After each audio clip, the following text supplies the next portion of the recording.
someone sees me and they're like, Timtooni, I don't like you. I'm not going to change to be liked by that person. I'm going to be like, okay, I understand. It's well within your right to not like me. We are not compatible in that way. I will find the people who are inclined to like who I am authentically. Certain perspectives, certain tastes.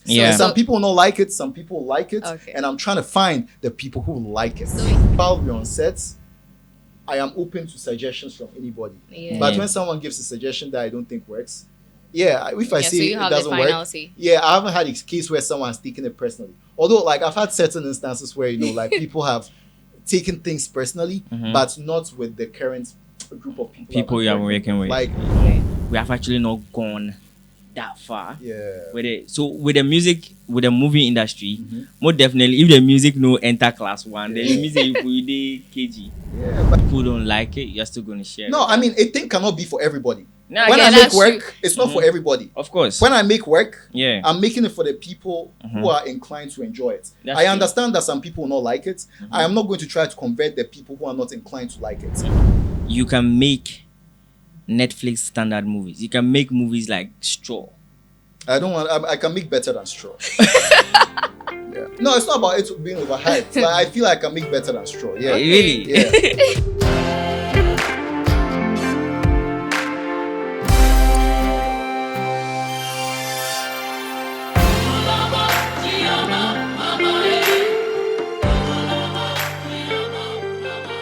Hello everyone, welcome to a whole new episode of TNBP. This no be podcast, it's just vibes. I'm Sandy, your co-host who fits right into the chair. And today I'm hosting with a Drake wannabe.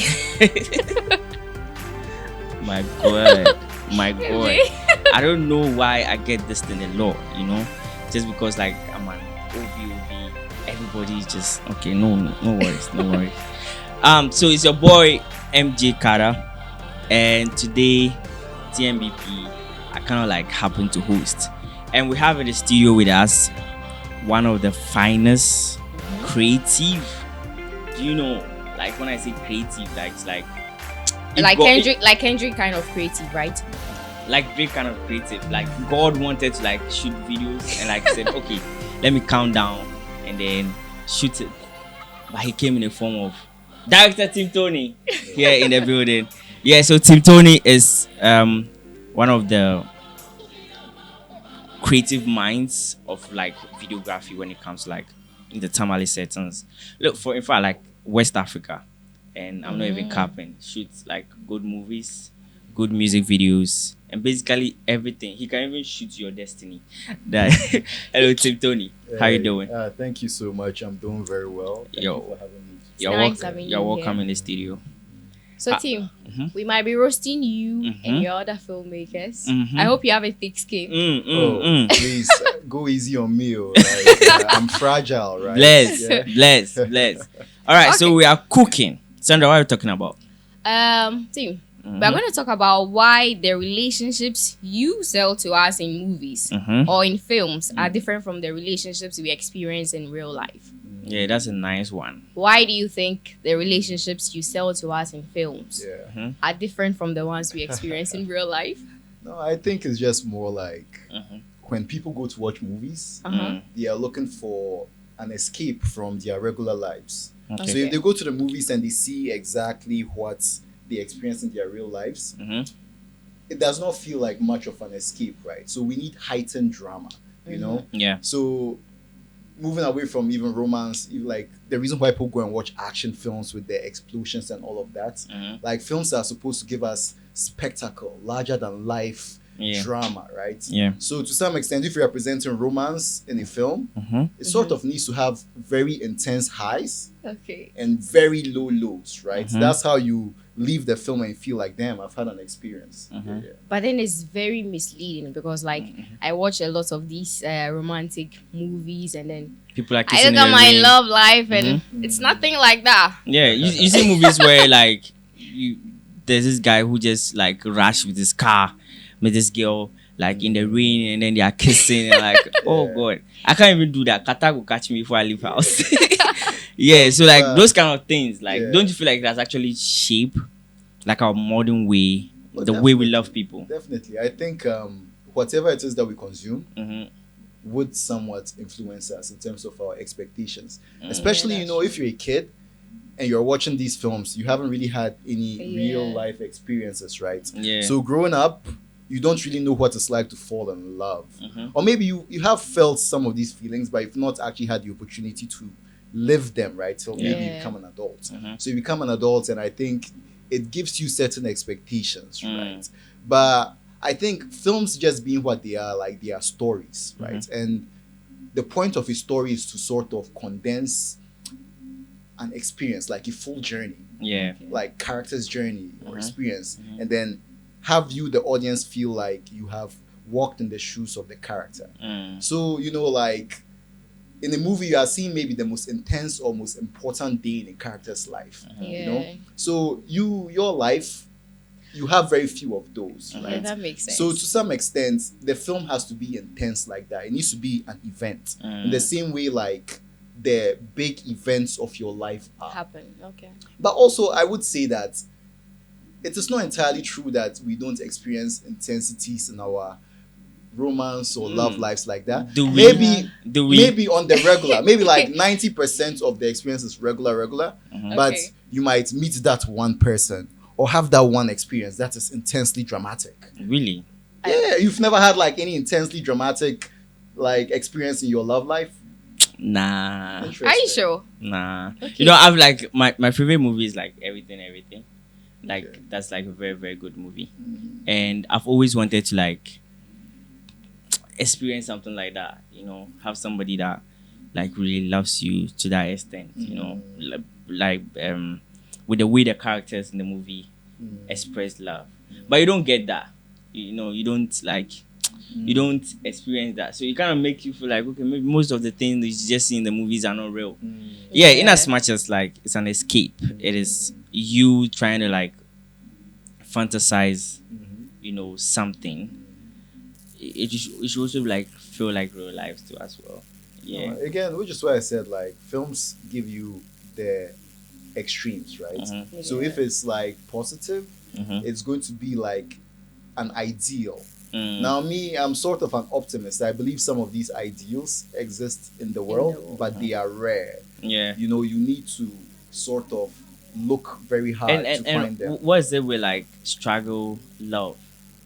Like in movies. So again, like the opposite side of the ideal is like the extreme tragedy, where it's like things are really falling apart. Like this character is just suffering and suffering. They can't get a break.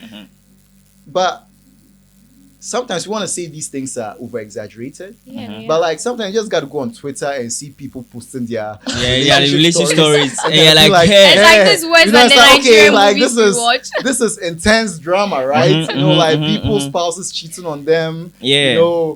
People feeling like they've got bewitched or whatever. So I think sometimes maybe we might feel the movies are exaggerating, but maybe they reflect extremely rare occurrences. That's not every human being gets to experience. But I will acknowledge, like sometimes the movies overdo certain things. Exactly. And it makes people delusional. Yeah, but the thing is also like, as filmmakers, we do have a responsibility to reflect the world in a way that, like is healthy or like does not, give people, as you said, the wrong impressions. But I also think you, the viewer, also needs to go in with some level of responsibility. Exactly. Like you need to watch with like no, because these things have happened, right? Exactly. Where it's raised questions about where do we draw the line in terms of what can be depicted in films, right? Like there are some examples. Like I think there was a film that came out in the 70s in the US. It's called Taxi Driver. I think some person went and watched this film. And because in Taxi Driver, it follows a person who comes from Vietnam, a Vietnam War veteran, who's trying to fit into society. And they take it into their head that they need to go and save the world by killing some politician. Someone watches this film and then goes and tries to shoot an American president. That's wild. So it raises questions of like, was it the film that pushed the person to do it, or the person was already crazy and just used the film? The person as was an excuse? definitely crazy, right? So I get the point that the person too might be crazy, but you are consuming it. Yes, it's like you are watching a character play out a certain lifestyle. You know, you are trying to fantasize yourself in the movie. Okay, with me when I'm watching movies, even though like I'm a careful consumer, but I try for much as possible, like I'm saying, with everything. I wanted to be in that guy's position. You know? Yeah, of course. Just feel the love, you know. But I don't think there's something a bit wrong with okay, let me not be judgmental, but if you're watching the film and like they are depicting a serial killer and you are identifying so close with this serial killer. Imagine a movie like The Day of the Jackal.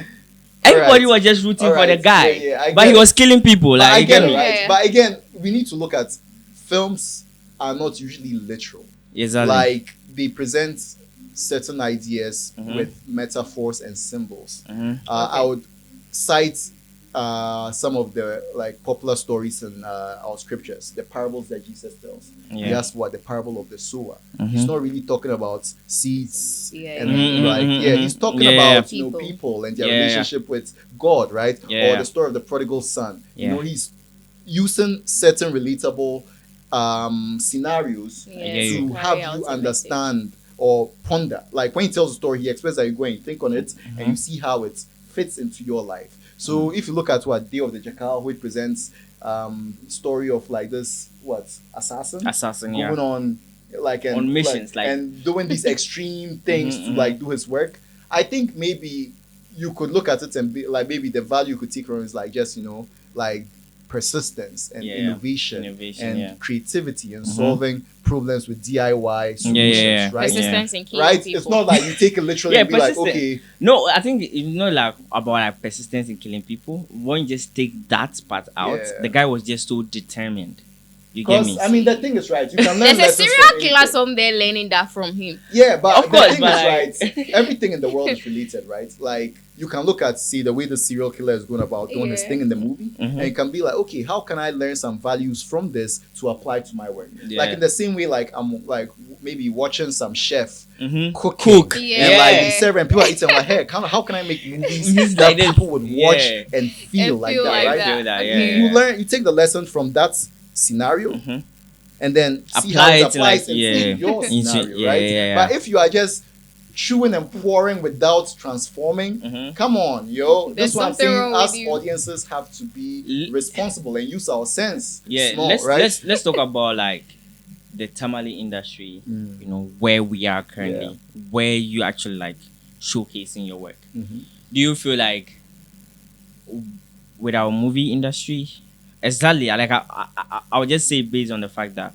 like I'm into like the music industry aspect of things, but like general view, our entertainment industry haven't actually gotten the proper recognition it needs to get. And that's because the music is taking the lead of it.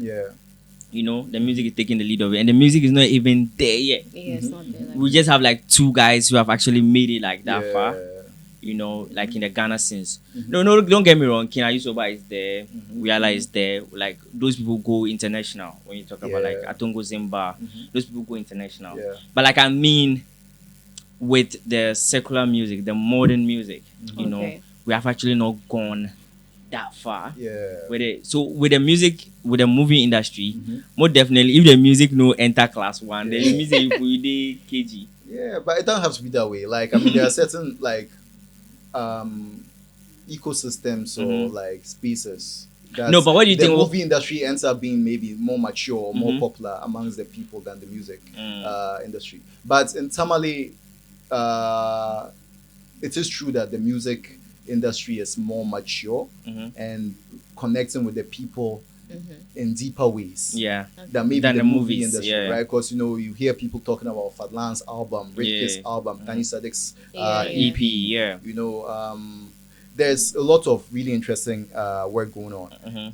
The movie industry, you know, like we don't really see a lot of people that we know talking about it. Maybe there are other circles of people in Tamale here that are very much. What do you think is the general narrative of how we think about movies? Like something you think we get wrong? So like I want to just break it down. Like so with movies, there are a number of different aspects that go into it. There's production, which is where, you know, like the writers, the directors, the producers operate. They create the films. But once the film has been created, that's not all. That's not all. That you need to have distribution. So from production, there's distribution. That is taking the film and pushing it out there to reach an audience.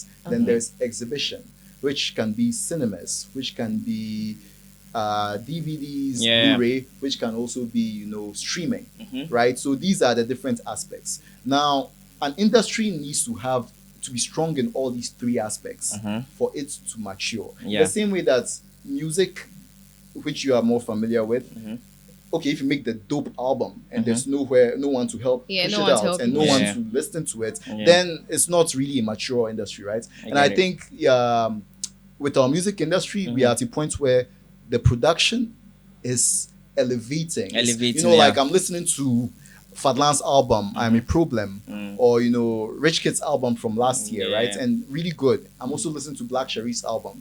I'm like, Black Sherif's album is dope, but I wouldn't say it's better than Fadlan's album or Rich Kid's album. Of course, like that, right? Of course. It's just that with Black Sherif's case, he has produced good work, but there are distributors to take it. And he's also in that ecosystem that appreciates like his work. I'm not saying like in the Tamale industry we don't appreciate, but I'm saying that he's in that ecosystem that allows him to have that swift flow when it comes to promotion. So that's because ours is like a big chaotic. So you that's don't where have to the go and get these guys. in, You right? don't get That's where the marketing comes in, right? Because I think part of marketing is also like sensitizing the audience to like priming them to be able to receive what you've created, right? Sometimes if you are not very strong in the marketing front, the work can go out and the audience doesn't really know what to make of it. Exactly. The marketing primes the audience to be ready to receive it. So now let's talk about the film industry. We've established music industry. The production is perhaps a bit better. It's like top notch now because we have the lack of Flames, Worldwide, Cowboy, Web. This like Ovation. Those niggas are like doing the production and people in Accra listen to it and like these guys from Tamale, you get me? So I want like the movie industry to be something like that. Someone sees your movie and it's like, okay, are you sure this movie is from the north? Yeah, something like that. So I think that's the challenge, right? Like in terms of production, honestly, I would say with the Dagbani film industry, I would say that there's a lot of really good potential, but we are not, let's say, harnessing it to the maximum. Like when I look at my experience with the Dagbani film industry, I'll point to a film like Asadachi, which came out in like the mid 2000s. And it had who directed it? I don't know the director. Like I should inquire into it, but it had people like Mr. Razak, Zimbo, Minister in it, and it was, I think, a Romeo and Juliet type story. Ooh, but was in Dagbani? Yeah, Dagbani. But I know the thing is, it was done in a very relatable way. I remember as a kid watching it, it was the talk of town. Damn. And the thing is, the standard that film sets, I just imagine if our industry was operating with a growth mindset, where like we were thinking about, okay, little increments. Let's say, so if we're operating with a growth mindset from the mid 2000s when this film came out, and we're like, okay, every film we make is just going to take it one step further, not only in production but in reaching out to the audience. You said in the mid 90s was that movie like mid 2000s? Was that movie like the standard? What I'm saying is it was a good film. It was quality. Okay, quality. Very well made. Right? And the script was good. Very, very well made, right? And people could connect with it, right? But what I'm saying is that some of the films we're seeing now are not so strong in terms of like story. The actors are always good, but like what we need are good scripts. A lot of times we even focus too much on camera. Yes, like trying to get expensive I think like a good camera can shoot a terrible film that nobody wants to watch. When people watch a film, what they are looking for is a good story that they can connect with. And I think that has probably been a big challenge with our industry. I would shout out one filmmaker that I know of who's doing very good work. OBL, who makes some of the best films, not only from our industry, but like Ghanaian films generally. He made a film, I think maybe in 2016 called Piele, which till date is one of the best from our industry, and I think it won a lot of awards on the national front. It still would be one of the most well executed Ghanaian movies made. I would say, but then again, exposure. When you make the good film, you've produced a good piece of work. Distribution. Yeah. Now, I want to talk about distribution because it's very important. Because if you give me $1 million to invest in a film, I invest this $1 million in making what if we all watch in this room, see is the greatest film of all time. Yeah. But we don't have the infrastructure to distribute it for people to watch. How then do we make the profits to reinvest in the next thing? Yeah. So next time I go to investors, they'll be like, okay, this is not a profitable, sustainable model. They will not be willing to invest. So it falls apart. So I'm left to do like smaller budget projects. Yeah. So if we don't have the good distribution arms, the outlets to exhibit, it doesn't really work out. When we're younger too, like there was this Kumewood takeover here, where like a lot of the Ejaku films and other Kumewood films flooded the market. And Really? people in Tamale were watching Kumewood films even more than the Dagbani films. Nah, that's sad. Right? Yeah, I would say it's sad. I would just That's say really it's like good business done on the Kumewood side. Yeah. Okay. Right? Now imagine if while we're making the Dagbani films here, we also thought, okay, how can we penetrate those markets? Now, okay, we are saying, okay, they are Dagbani films. People in Kumasi will not really want to watch the Dagbani films. However, people in Kumasi looking at UTV and co with their Kumkum Bagia stuff, they are translating they don't Indian understand the shows language. into tree, yeah. right? Into So the- if yeah, we make into our tree, that's Dagbani crazy, films, bro. can we not dub them into tree and sell them in other markets? You Yeah, understand? yeah, Because yeah. that expands it. The Tamale market is a bit limited. Yeah, I Yes. get you. I get you. Because the thing is, like it's art, but it's also business. Yeah. You understand? Let's use the metaphor of the farmer. If let's say the equivalent of the movie producer is the farmer, you've gone, you've invested your resources, you've farmed, you've had a bountiful harvest. Okay. But now, The market. let's say tomatoes, for instance, but there are no markets around you. The roads are not good. You don't even have a truck to take your tomatoes to the market. So you leave your tomatoes in storage. Maybe you don't even have a freezer. You had a bountiful harvest, but your tomatoes go bad. Yeah. This is sort of the condition of not only like our filmmakers in Tamale here, but just generally in Ghana. Because So generally, do you think that with everything you've said, with the problems with regards to why our movies are not getting there, with distribution and everything, marketing, what do you think is the major problem? Do we need investment, or do we need to come with like collaborative ideas? I think maybe it goes back to that thing of if the thing you've produced is good, maybe people will start emerging to be like, hey, how can we sell it? People emerge to be like, how can we show it? I'm talking about distributors and exhibitors, I right? get you.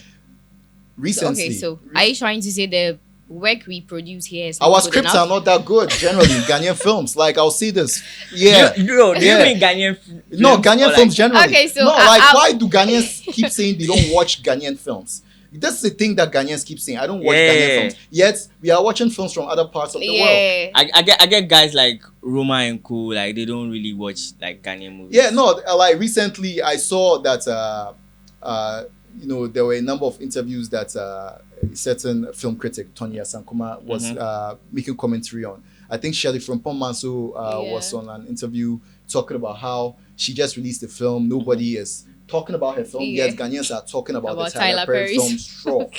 And No, but yo, that movie is like, come on, man. No, let's just be realistic. I get the fact that we need to like support our own. We need to like appreciate the work that come out from like our creatives. But that was like a big margin. no, I mean like, it's not unattainable. Ghanaians can make films better than Straw. Straw is not even like the best film ever. What I'm just trying to Yeah, say it's is not. that, It's not. like, to some extent, there was a time when Ghanaians were paying attention to Ghanaian films. Again, I'll go back to the early 2000s to mid 2000s, where like there were stars like Susie Williams and all these people. Ghanaians were actually watching these films, but the problem was that Ghanaians could not really relate to some of these stories. I mean, why are these people speaking in American accents in a Ghanaian film? What is the bro, reason? that's crazy. Like Ghanaians were paying attention, but we lost their attention because we did not like offer them value as filmmakers, and so they started to pay attention to other industries. There was a time when like we would watch more Nollywood films Yeah. than the Even Gollywood currently, films. I feel like people watch more Right? Nollywood Because I films. think- no, their standard has actually gone up. Yes, like, Yeah. and I think like if you look at some of the classics, the Aki and Popo or Sophie and London, Yeah, and all of yeah, that, yeah, Yeah, they keep they were making in movies like relatable like scenarios. Scenarios, Yes, yeah. okay, they are speaking. They were not even speaking pidgin like that. They were speaking regular English, but they were set in like settings like the village setting or whatever. Like there's this It film, was Worlds so Apart. relatable. Yeah, the Inyodo film. Yeah. You know, bro, and they had like wild titles for it. you That's understand, crazy. right? But in Ghana, like, what, Beyonce and Rihanna? And like, even what kind of title is that? Ronaldo and Messi. A country called Ghana. No, like, what I'm trying to say is that Oh my God. we can do so much more in terms of like the scripts. Now, Okay. Shirley Frimpong Manso is someone who has made really good films, like Yeah. Sting in the Tail. I think she had Perfect Picture Yeah, and all Perfect of that, Picture. right? Yeah, I watched But that. That was you know, nice, the nice thing movie. is, generally, Ghanaians also feel like our filmmakers keep repeating the same thing over and over again. But Like, Nigerians do the same thing. No, they don't. but Like they Nigeria add has more sauce to it. diversity, Yeah, right? diversity. Let's to say it. They if add that more filmmaker spice you're to it. watching, they are not giving you what you want. There's probably another Nigerian filmmaker who has released something. Yeah, but it's that is almost all the interesting. same. Like, Kinda. For instance, I'll talk about like what Kunle Afolayan made a film called what the Netflix film Anikulapo. Oh yeah. Yeah, That I was very mean like different. this they made that film like a series Blood Sisters. Ooh. You know, there's That was a also good one. That I one, didn't Gangs watch of it. Lagos. Yeah. But what I'm trying to say, I like Gangs of Gangs of Lagos Lagos. was There is good. I Yeah, like it was Gangs good. of Yeah, it was good. there's diversity coming from Oh, yeah, Nigeria. yeah. There are, like if one filmmaker is not giving you what you want, there will probably be someone else that's giving you something of quality, right? In Ghana, that is true as well. Like there are very brilliant filmmakers who are currently operating, but then again, the attention is not on them like that. Yeah. Yeah, You like understand, you know? So the thing is, in as much as we are working to make good films, we also need to think about the business side of these films. When you've made it, how do you get it out to the audiences? You know? It's a problem that we don't really have a lot of cinemas in Ghana. There's So- no cinema here, right? No, I mean, no, in there's all, no cinema in in all of Tamale. northern Ghana, I don't Yeah. know if But what was it's- Victory Cinema for? I mean, that like Okay, man, maybe. no, that was maybe in the 70s and The 80s, 70s, yeah. right? Like Wow. and some Now like it's used for like a different thing altogether. and there was Yeah. Rivoli, which is where Melcom is now. Yeah.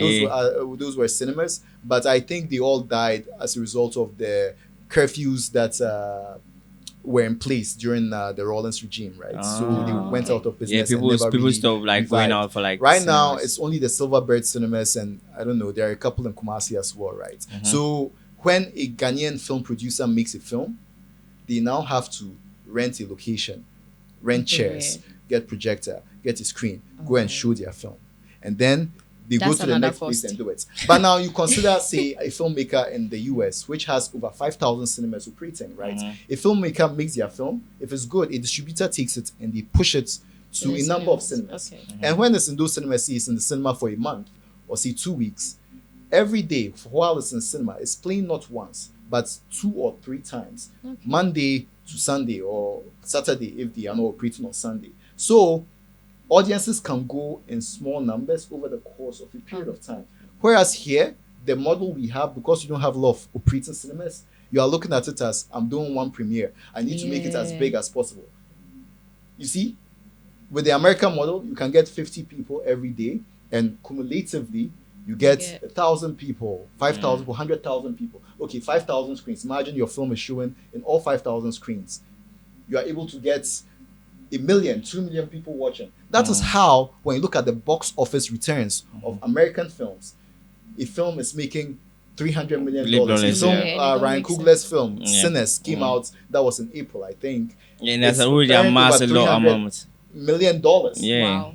That's because they That's a have a, big lot cash of out. I swear. outlets to push those films, right? But the Ghanaian film, how many outlets do we have? You just have, Silverbird, you do it there. You have this place, you do it there, right? So for that reason, our film producers are even charging exorbitant rates. That's the average person cannot go. A film ticket is not supposed to be like something that you have to overthink to buy. Yeah. Like in the US, you are paying like $10, $15. Anybody can afford that, right? Here, they are charging 150 cedis, man. Like, you're going to overthink before you buy the You wanna ticket. Yeah, you buy- buy the yeah, tickets, you so- go, you buy snacks, you transport yourself exactly. to the place, Mhm, mhm, all mhm. that. It's a like lot. with those things Before you in finish, mind, 500 you are cedis limited gone. to only Yeah. like the super wealthy or upper middle Yeah. class. Yeah. But films, the yellow driver should be able to go and watch a film. Yeah, it's not yeah. supposed to be elitist like that. But his girl. Yeah. So what like in the like in I think 2 years ago, you kind of like veered into like music. music video Yeah. directing. How was that like for you? Like that was like a first experience, and I think Gingsen's Skeng was your first music video, right? Yeah. So how was like that was like the first experience of it? How was it like for you? Did you feel like you're just gonna take it? No, and I get the fact that producing movies is different from like music videos. Yeah. So how was like the experience for you? Yeah. So majority of my practice as a filmmaker has been narrative filmmaking. I picked up a camera to start shooting things because I had watched a lot of movies and I had the desire to make films like the films I had come to love, right? And I started out making short films because if you are trying to make films, I feel like it makes sense to start with short films. That's an avenue where you can refine your voice and hone your craft. And then when you have something workable, you can then maybe raise the funding to then make the full-length films, the feature films, right? I have not yet made a feature film. I've mostly been doing short films. Most of the short films.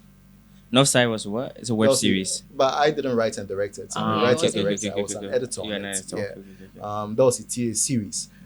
So most of the work I've done so far were self-funded. Like, so, I do other work, then I come back and invest what I've earned to making a short film, right? But that was not so, like, sustainable in terms of, keeping me going as frequently as I would like to. But also, it's also limited the ceiling of what I could express. Because if you are self-funding, you can't do multiple locations because you have transport people. You can't do multiple days. So a lot of the films I was doing even back then would be set in like one location, right? Right. So music videos emerged as, something that you can do to also sort of, hone your craft, build a network with other filmmakers, while also, earning something to redirect towards making films. So, I came back to Ghana in 2019 after university. As far back as 2019, various musicians approached me to make music videos, right? But sometimes it was just more like, well, either we couldn't come to an agreement in terms of what the budget would be, the logistics of or things, or maybe they just didn't like what I was offering, right? Do you charge high? It wasn't even a matter of charging high. Like a lot of the things that I want, like when I wanted to make music videos, I also wanted to reflect some of my narrative storytelling background, right? So and they went on with that. Concepts were usually a lot of scenes because I wanted to tell the story, and they would often feel like it's complicated, So Skeng was the first one that came to me. That's the idea I pitched. Was accepted. Producers and the artists liked. And so we're able to move forward with that. And I think the budget we agreed upon was also workable. So we were able to make that happen. I had done a number of music videos actually before that, but not in Ghana. Not in Ghana. Like Skeng was my first Ghanaian music video, right? I get it. But Skeng was also like the most portfolio. mature, of them, because those early ones were me exploring. I didn't have a lot of experience, right? But Skeng was the one where all the short films I had made, all the other experiences I had done a number of fashion films before Skeng and other kind of projects, right? So when it came time to do Skeng, I brought all of that experience with me, and I think we came up with something that was quite outstanding. It was. Skeng is like I'm quite proud of what. Is it like one of your best music videos? I would refrain from talking about best, right? No, because I've made 8 music videos so far, in Ghana. Yeah, in Ghana. In Tamale here. Yeah, in Tamale. 8? Yeah, 8 so far. Wait, Skeng, Vibration. No, Skeng, Vibration, Tumtia, Trap Prayer. I made one on Reggie Rockstone. That's nice. Also did the Amina video. There's Empty Grave and there's Balakamri, so that's 8. But what's it like working with the other videographers here? Or the other music video producers? What's it like working with them? Oh no, it's a very good community. I think, like in Tamale, sometimes you hear about a lot of petty competition that happens in certain spheres, like in certain fields. But amongst the video and filmmaking space, at least the people I work with, it has been more of a community of collaboration and just, support. Because my first music video, Skeng, I had worked with a filmmaker and music video director called T Baba. Yeah, who was very active in Tamale here. He's done Studio some 23, of the best, right? Yes, Studio 23. He's done some of the best music videos in Tamale. I went to T Baba and asked him to give me some advice on how to approach the music video. And he sat me down and offered some very good guidance that's really helped me in terms of my approach to the shoots, right? Even beyond that, other projects I've worked on, I've gone to sit with OBL from OBL Studios, and he's offered me very good support. Has OBL like short music videos before? Yeah, he's done some music videos. But I'm talking about like other projects like the narrative films. Okay, I get you. Like I work with other people like Hakeem Success. With Fatal, Triple. With Suleimana, Salim Marlian. Even people like Julius. And there's been no drama between you guys. No drama. Of course, whenever creatives come together, there'll be differences, right? But the thing is, see, if I'm directing a project, like in terms of like the creative hierarchy, the director is the creative lead, right? So while we're on set, I am open to suggestions from anybody. But when someone gives a suggestion that I don't think works, if I see it doesn't work, I haven't had a case where someone's taken it personally. Although, like, I've had certain instances where, like, people have taken things personally, but not with the current group of people you are working with. Like, people really understand and are very professional, right? And also understand that it's a collaborative thing. Like, I can't get up myself and alone go and make something great because there would be certain deficiencies. I would need, like Julius's inputs, Hakeem's inputs, Salim's inputs, Suleimana's inputs, right? So that it comes together to be so much better than what I can do by myself. Okay, so let's go back to love and films. Would you shoot your personal relationship? Would you make a film out of it? Like, and if you do, is it something that will be like intense?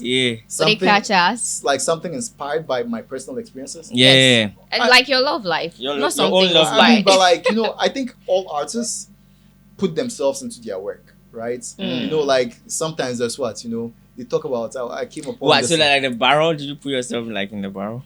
Okay, now that one was an adaptation of a short story, right? So maybe the personal connection was a funny story to me that I enjoyed. Yeah, I mean, the thing is, with everything that you are creating, it is personal, right?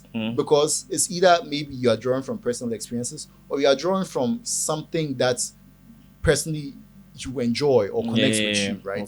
So the barrel, I would say I've experienced, like could be from like an inspiration somewhere. Because all artists, you are guided by your taste. Which is why, in terms of being authentic to yourself, like in the same way that Aisha, like if I were a chef and I'm cooking, I should trust my taste. I taste it and I'm like, okay, this is good. But if I don't trust my taste, I'm like, hey Sandra, come and tell me that this is good. Then like I don't trust myself. To be authentic as a creative, I should trust my taste. So if I make something and I think this is good, and Apple tell me Tim2, we don't like it, I'm like, okay, fine, you don't like it, but I'll like it, and it's good to me. That's what it means to be an authentic creative. But that should also, it's like you're selling a product. You get me? Just like you use the whole chefing thing. And I get this like with a lot of creatives. It's like if whatever you're doing, if the stuff is so good for you, you actually don't care about the consumers again. It's like you just want to put it out, whether they like it or they don't like it. Like, why is that like with creatives? Because at the end of the day, you are selling a product to the audience. Like to the audience. It's like you cooking. Exactly. So you should consider us. You should consider us. Like, most definitely, you taste the food and it's nice. You should also consider, if Eugene come and buy it, will he like it? How many people will enjoy it? Isn't so that imagine that everybody was like running a restaurant based on their taste. Yeah. But I want to tell you something, right? Like, the chef has trained they've trained their palate and their tastes. So to some extent, if you go to a certain restaurant because of a certain chef, you are going to get an experience of their taste. Like in high dining, people are going specifically to experience a certain person's perspective. In the same way, if you are listening to music, you are listening to Kendrick Lamar music, you are going specifically for Kendrick Lamar's perspective. If a producer tells Kendrick Lamar like, "Oh, do it the way Drake did it," you listen and you not like it. In the same way, no, let me explain it. Right, in the same way, an artist has.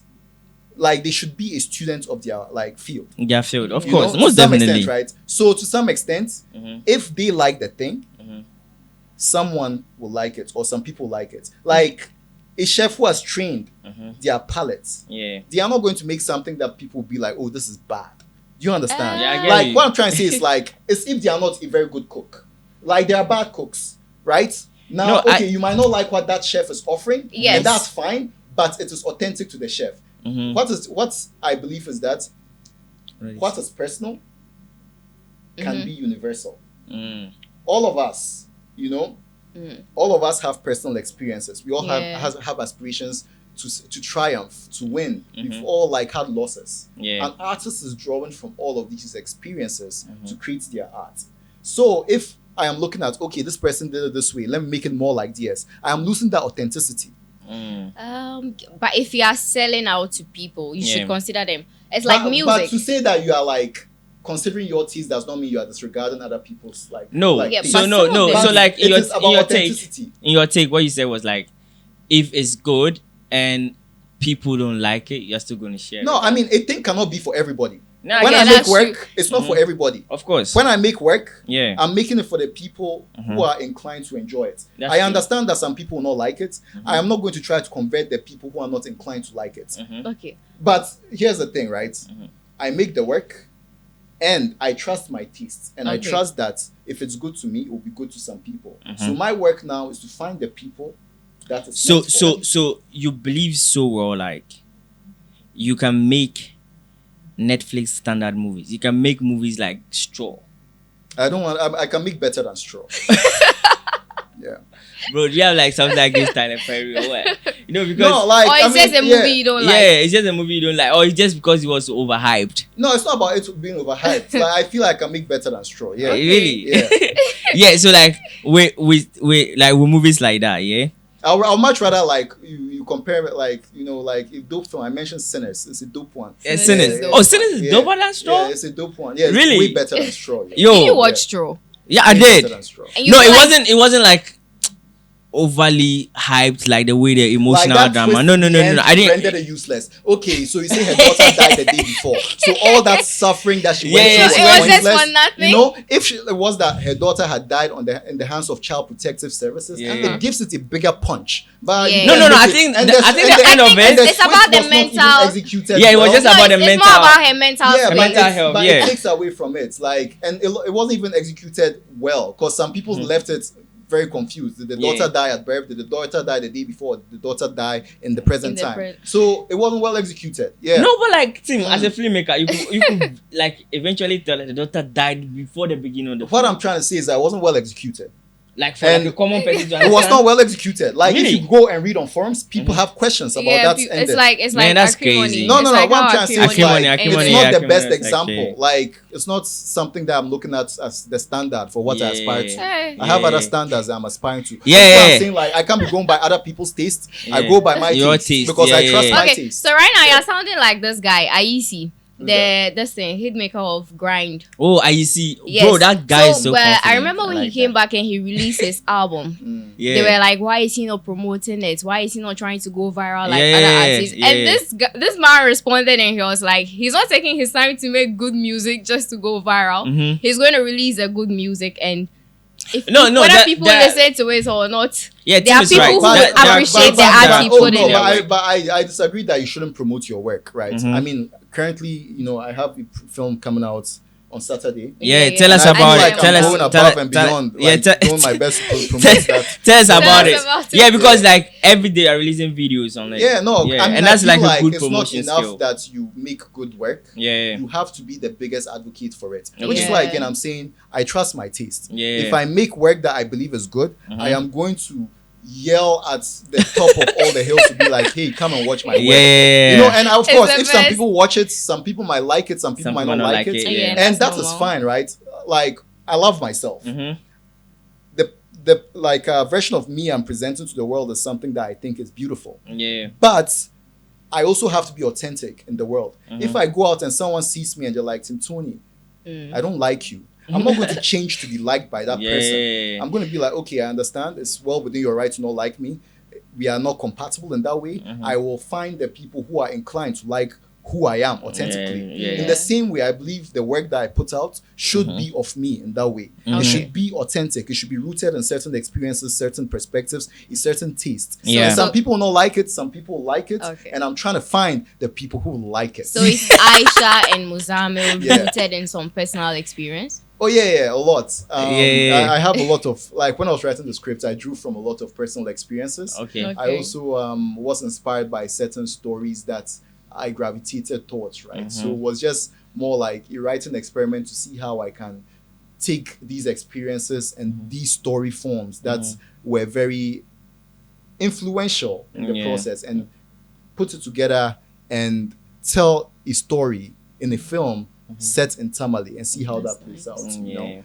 Yeah. So when will it be? When is it? So Aisha Muzamil is we are having the premiere on Saturday, June 28th at 7 p.m. at the Cultural Center in Tamale. And it's a story about a young girl and called Aisha. And an immigrant in Tamale. So he's from another country who doesn't know people that well out here, called Muzamil. And Muzamil is sort of poor and like struggling, right? So their paths cross and they form a connection, you know, but some consequences unfold that, you know, impact their lives, you know, in deep ways, you know. So it's a film that I think a lot of people might be able to connect with. I'm very much looking forward to the conversation after the film, because when you come for the premiere, I hope that you come with an open mind to engage with the film. And after the film, we're going to have a moderated conversation just to get what the audience's take on the story is. So the film is about a relationship between a young girl and an immigrant. Not like a romantic relationship. No, not but a like romantic relationship. You know? It's like, you know, like their paths cross and you know they engage with each other. That'll be very interesting. So do we so get how, tickets? how do we get the tickets? Do we buy them at the gate? So no, don't buy the tickets at the gate. So we are doing paperless ticketing. So we have a short code through which you can buy the ticket. We also have a link. So we're doing it with this platform called Ego Tickets. So our the short code to get the ticket is *713*33*775#. And you can also get it when you click the link and go to the website. So I encourage you all to get the tickets immediately. As soon as you see this, take your phone out, dial the short code, buy the tickets, right? Because we don't have any paper tickets that you can buy. You know, so if you come to the gates with cash that you want to buy the tickets, it's going to be a complicated thing. So just get it now and relax, and then come for the show and enjoy, yo. It's going to be a dope night. Are you going to be there on Saturday? I will, definitely. Yes, I'm also going to be there. So nobody wants to see you. My God, look at Tim, they're chasing me out of your movie. Want to see you two on Saturday, and he just mentioned you know how to get the tickets. The link is going to be in the bio, and we'll see you on Saturday. Tim, it was nice having you in the studios, and we learned a lot. I personally learned a lot. I picked up a lot of pointers, and we are hoping you enjoy the conversation as well. Sandra, what do we do from here? Subscribe, like, leave a comment, and get interactive with us on our social media handles. It was nice having you guys here. We'll catch you in our next episode. I'm Sandy, and stay safe. Don't do drugs. Don't fight over boys. Thank you. And always love Drake. Bye-bye. Nah.